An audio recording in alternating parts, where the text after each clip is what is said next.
Bonjour. Bonjour Habib. Mesdemoiselles, mesdames et messieurs, bonjour. Le troisième congrès du parti La Renaissance du Bénin s'est tenu le week-end dernier dans la ville d'Abomey. Et comme le prévoyaient les publications de la semaine dernière, c'est le premier adjoint au maire de Cotonou, Léadi Vinayon Soglo, qui a été porté à la tête de ce parti. Léadi Vinayon qui fait la manchette de Fraternité qui titre, je cite, Léadi, nouveau président de la Renaissance du Bénin. Fin de citation. Le journal écrit que la présidente de la Renaissance du Bénin, Rosine Vieira Soglo, communément appelée Maman, cède son fauteuil, selon ses propos, à l'un de ses fils qui fait sa fierté pendant que le second lui fait de la peine.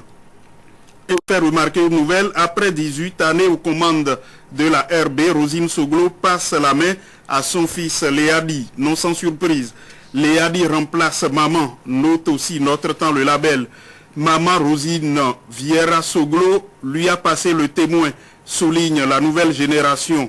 L'autre vision fait observer qu'on l'a vu venir lentement mais sûrement, Léadi Soglo, tout en marchant sur les traces de son père d'abord en tant que premier adjoint de 2003 à ce jour, puis en tant que candidat du parti à la présidentielle de 2006. Ce n'est donc que justice qui a été faite.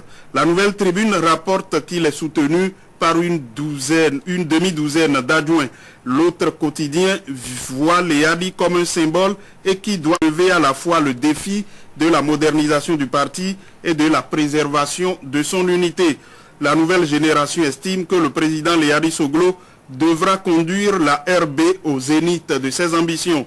Nouvelle expression souligne la lourde responsabilité qu'il a de conduire désormais les destinées du parti. Le chroniqueur de Fraternité invite Rosine Soglo à se frotter les mains. À 50 ans et cette somme d'expérience aux côtés de dinosaures de la politique, le présidentiable Léadi est visiblement prêt pour le job. Du soutien, la Renaissance du Bénin en a eu et comme le rapporte Fraternité, la FCBE était à ce congrès représenté par Eugène Azatassou et le G13 dont le président Issa Salifou est plein d'admiration pour Maman Rosine Soglo qui est selon lui la présidente éternelle de la RB même si Léadi lui a succédé. C'est une page qui se ferme, souligne le quotidien qui se demande par ailleurs si la RB au terme du congrès a pu réunir réellement ces vaillants militants, si ce renouvellement a reçu le consensus de l'Assemblée générale, si la modernisation annoncée est effective. L'autre information largement traitée ce jour est le sort réservé à Galiou Soglo. Quotidien L'Avenir écrit que Galiou Soglo est exclu.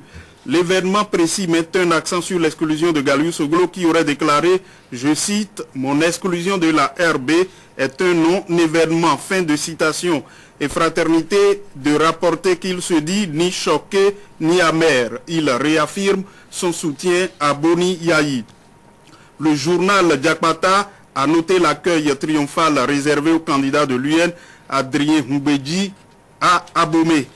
La Nation rapporte que la troisième et ultime phase du processus de réalisation de la LEPI, à savoir l'enregistrement biométrique des citoyens, a été officiellement lancée dans l'après-midi du samedi 18 septembre à Porto Novo. Arifari Bako lance l'enregistrement à Porto Novo, précise Haute Nouvelle. Il invite, selon Notre Temps le label, tous les citoyens de 12 ans et plus à se rendre dans les centres de collecte. La nouvelle génération ajoute que l'enregistrement démarre ce matin à Porto Novo. Les épargnants dans les structures de placement d'argent continuent d'être remboursés et c'est ce que rapporte Fraternité qui renseigne que le groupe MIC International va payer ses déposants à partir de ce mercredi sur toute l'étendue du territoire national. Sont concernés par ce paiement les clients dont les soldes n'excèdent pas 75 000 francs CFA, précise le journal, qui loue la promptitude du directeur général Majorin Zanou. Football avec la reprise du championnat Move Ligue 1 entendait le championnat national de première division. La reprise est relayée par la majorité des parutions.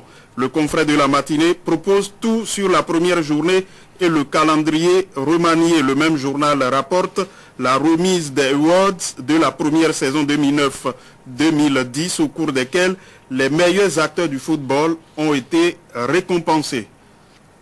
Merci Asyongbo Kanye Asyongbo, et c'est la fin d'Actu Matin de ce lundi. Bonne journée à vous chers téléspectateurs. Prochaine édition demain 7h mardi.